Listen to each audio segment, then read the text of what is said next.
Sometimes people think that if I just got a degree, everything would be okay. If I just had that skill set, I'd be okay. Don't get confused with that either. There's a great book out called EQ, Emotional Quotient, as opposed to IQ. It's juxtaposed to that, in other words. And what they found in the studies they did for that book was that in the formula that creates success, only 15% of what creates success is formal training in academics. 85% of what creates success is passion, perseverance, character traits and attributes, integrity, things like that are what cause people to win long term. It's not the next degree. It's not, if I just had that class, I would be over the top. No, you wouldn't. You wouldn't. You need to get the class and you need to get the knowledge and grow. There's nothing wrong with academics. Learn. But quit thinking if I just gather up another degree, then I'll be successful. Success is more about other things than it is about just gathering up degrees in academics. I hope you never stop learning. Long after this class, I hope you're still engaged with the world around you and the people in your life. And one of the ways you can do that is by studying successful people. Through books or even just conversations, you can really learn a lot about how somebody else succeeded. You can find hurdles they jumped or holes they missed, and you can not do that in your own life too. And that's what I've done the last few years. That's one of the reasons I love working with the Dave Ramsey team. There's so many talented people here that I get to learn from. And over the years, what I've learned is that there's 5 things that successful people always do. And I want to share those principles with you today. And as I share them, I'd love for you to write down an idea next to each one. What's one way that you can apply each of these principles to your life? So as I say them, think about your own life, in your own challenges, in your own opportunities. How do you do these things? Number 1, they start. Successful people always start. They're a group full of starters. They don't get stuck. They don't wait. They don't let doubt creep in and pause them and delay them. They start a new project. They start a new goal. They start a new dream. They're constantly starting because they know that you can never finish something you haven't started. And so they're always starters. Number 2, they fight fear. They have fear. Don't ever believe that you're the only one that has fear. Everyone has some degree of fear. Each new thing you try carries with it a degree of fear. But leaders, successful people, fight their fear. They admit it, they acknowledge it, and then they push through. They don't let regret and fear bog them down. That's the challenge about regret. It always wants you to give your present to your past so that you don't have a future. But if you want to be successful, you've got to fight fear. Number 3, they ignore haters. Granted, they take feedback, they take input, even input that might not be fun to receive. But at the end of the day, they know there's a big difference between input and hate. And they very deliberately put hate on the side.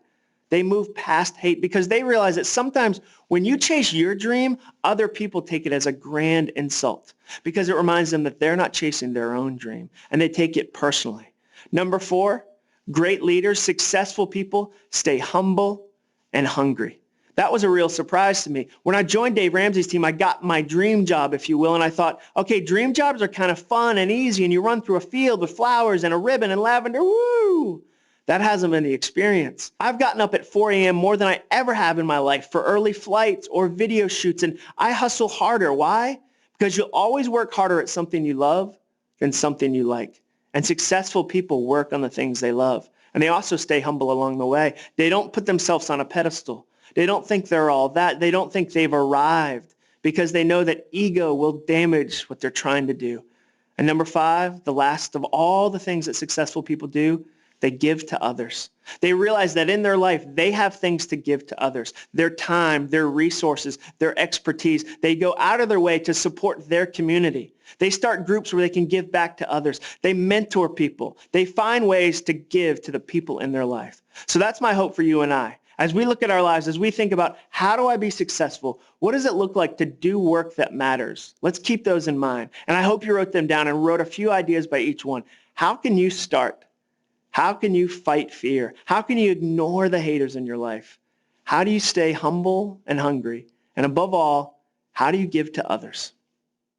Over the years, I've been able to talk to a lot of men and women at all different income levels and at all different levels of wealth. I've met people making $150,000 a year who are flat broke and up to their eyeballs in debt.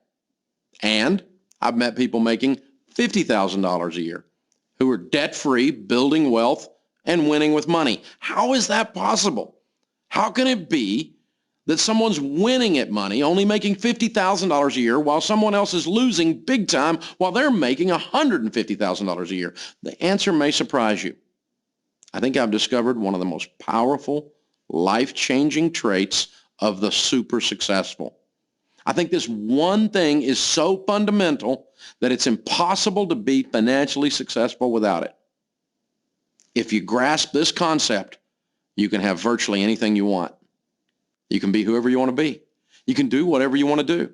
You'll be able to save and invest and give more than you ever thought possible. Your relationships will be richer. They'll be deeper. And this is really one of the most powerful financial principles that I can think of. But most people totally leave it out of their plan and out of their life. What am I talking about? I'm talking about contentment. People don't understand contentment, especially today. Some think contentment means apathy or laziness. The world is addicted to bigger and better.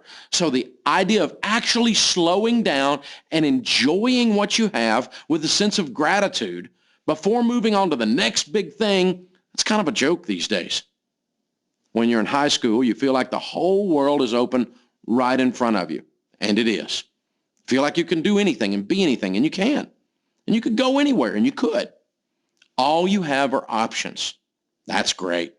But it can be pretty dangerous if you aren't careful. You could end up just pinning your happiness to different things out there in the future. You might say, I'll be happy when I graduate from high school. And then you graduate from high school. And then you say, I'll be happy when I get to college. And then you get to college. And you say, I'll be happy when I move out of my parents' house for good. And then you get there and you say, I'll be happy when I get a job and start making some money. And then you do. And then you say, I'll be happy when I meet that special lady or that perfect guy, get married and buy a house with 2.3 kids and a picket fence. Without contentment, your whole life will just be jumping from one thing to another, always hoping the next thing is going to be that thing that will make you happy. It's just not going to happen. Contentment is not a destination. It's not a place you get to. It's a manner of the traveling. It's how you do the journey. It's an attitude that influences everything you do with money. If you leave it out of your plan, you'll never feel like you have enough of anything. And trust me, that's no way to live. As an author and a public speaker, I get to travel a lot. I spend a lot of time on airplanes, and sometimes I have really interesting conversations with the people I sit next to. I remember one flight. I was going from Dallas to Baltimore, and these two grandmothers sat next to me. They were probably in their 70s or maybe 80s. And during the flight, I gave the lady sitting next to me a copy of my book, Quitter. Now, I promise I don't do that on every flight. I don't wear cargo pants full of my books and go, oh, it's in my pocket. I didn't even know that was there. I'll sign it. Wall Street Journal bestseller. Please, no flash photography. It dries my pores. But I gave her a copy of the book because we were talking about dreaming and working on your passions. And she started to read it, which for an author is an awkward experience because you kind of sit there and out of the corner of your eye start to look and go, is it changing her life right now? Are her teeth already brighter with my wisdom? Oh, she got out a highlighter. But after reading for about an hour, she leaned over and she asked me a question. And it was a question I wasn't expecting. It was a question I didn't have an answer to at the moment. And this is what she said. She said, hey, what do you do when all the excuses that you use to not chase your dream are gone? What do you do when you're out of excuses? What do you do then? And suddenly there was this profound sadness on that airplane. Because for the first time, she was looking back on her life and realizing that life had passed her by. It had gone quickly. And I started to think, how do you and I not get to that moment? How do you and I not get to 80 or 90 and look back on our lives and realize we mortgaged them doing things we didn't feel called to do, things we didn't love doing for 60 years? How do we not get there? Because life moves quickly, doesn't it? I mean, if you're a senior in high school, you already feel that, right? I mean, high school went by fast, and college is going to go by even faster. How do you make sure you don't miss life? And so I started to explore that question. I started to research that question. I started studying successful lives and unsuccessful lives. And what I realized was really surprising. Having a successful life, having an awesome life, if you will, only involves 5 things. You have to go through 5 different lands on this road called life. And I didn't create those. I just labeled them. They've always been there. And the first land that you enter if you want to have an awesome life is called learning. And during this stage, you try a lot of different things. You don't know who you are yet or what you're all about. You have a bunch of different jobs and a bunch of different passions. You have a lot of different friendships. Maybe you even move cities if you're out of school, and you change jobs and you learn. And you're new and you're an amateur, and it's okay. You try all these different things. The next step, the next season is called editing. You say, okay, I did these 100 things. These are the 10 that mattered most to me. These are the 10 I really want to explore. And you start to edit your life. You start to remove things that don't matter and focus on the things that do. In mastering the next step, you start to get really good at what you care about. You start to become an expert. You start to focus. As authors like Malcolm Gladwell have said, it takes 10,000 hours to become an expert. This is when you start to accumulate those hours and you get really good at that thing. And the next step, the 4th step, you go through a time of harvesting. All those decisions you've made start to come home. All those things you've planted start to come home. And in the 5th and last stage, you go through a period of guiding. You start to help other people down their own path. You start to reach back and pull people along in the same direction you went. Now, when you realize this, when you find that there's 5 lands, it becomes really easy to see how they work. I mean, for instance, the first 3 don't happen unless you make them happen. You won't learn, edit, and master by accident. Nobody wakes up one day and says, I'd never played chess, but all of a sudden, I'm a chess master. I can play chess like a pro. No, you have to be deliberate. But those last 2 stages will happen regardless of what you do. You will harvest and you will guide. You just might harvest things that people don't want to harvest. And instead of guiding and being somebody's mentor, you become a lighthouse indicating rocks you crashed your life on. You become what I call an anti-mentor, where people look at your life and think, I want to do the opposite. So that's what I love talking about, is giving you a place on that map, helping you see, okay, I'm in learning and here's what I need to do. Or maybe you're in mastering, but those are the 5 stages. If you want to be awesome, if you want to get to the end of your life and sit on a plane next to an author and say, wow, the years were important. They mattered. I changed my life and I changed the world. These are the 5 steps you have to take.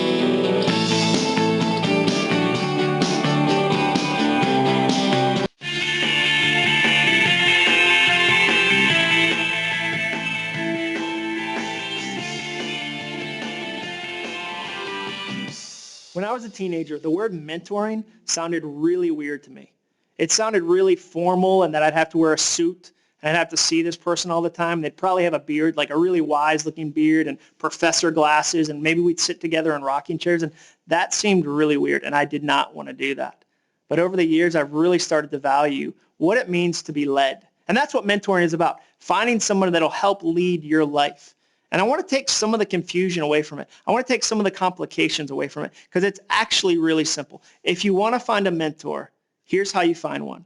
You find somebody that you'd like to be like someday. You look at somebody in your life and go, if I ended up there, would it feel successful? Would I be happy with that? And you find that person and you send them one short email. See, here's the pressure. A lot of times people think to find a mentor, I have to find somebody that I have coffee with every day for the next 60 years, and when we die, we'll hold hands in the cemetery. And then they put this pressure on, they have to find this perfect human. You don't. Find one person that has one part of their life in a way that you'd like to live too, and ask them one question. Can I take you out to coffee? That's it. Can I buy you coffee someday? You see, most people like to share their expertise. The people that will mentor you, the people that will lead you, enjoy giving their expertise and enjoy sharing that wisdom. So ask one person out to one coffee. Don't write a long email. If you write a 10-page email, they're not going to read that. Ask them out to coffee. When you go to coffee, ask about their life. Figure out, is this somebody that has something to teach me? And don't look for a perfect person. That's the other pressure. Don't try to find somebody that has perfect husband, perfect dad, perfect business person. I mean, there might be somebody in your life that you go, I love the way they do business, but I'm not ready to talk about being a dad yet. So I just want to hear their business ideas. I mean, maybe you want to find somebody that went to the same college you went to, and they don't have to be 60. A mentor is just somebody who's one step ahead of you. So if you're a junior, you can find a senior who's a mentor and go, hey, can you help me navigate junior year? If you're a senior, you can find a college sophomore who's a mentor that'll help you navigate that too. And the great thing about mentoring is that when you are led, you get to run faster. And I saw this happen at the Olympics once. During the Olympics, they had an 800-meter race. And the guy who won it was a Kenyan named Rudisha. And Rudisha ran so fast that he inspired every other runner in that race. 7 of the 8 people in that race set their personal records. The 5th place finisher, the American, would have won gold at every other Olympics except for one. And when I read an article about it, the article said Rudisha pulled those other racers like a powerboat pulling skiers behind him. If you want to go fast, if you really want to achieve success, be led. I mean, that's why I joined Dave Ramsey's team, to be under his leadership, to be under his authority, to learn from him and the talented people that work for him. I don't have all the answers yet, but I know to ask the right questions. And the right question to start with is, will you go to coffee with me? That can be the beginning of a powerful, powerful relationship for you. And so my hope is you'll be led. Don't try to go it alone. Find somebody else who's walked that path and ask them, where are the potholes? Where are the opportunities? Where are the things I need to be careful about? Because when you're mentored, when you're led, you get to go fast and you get to success a lot sooner.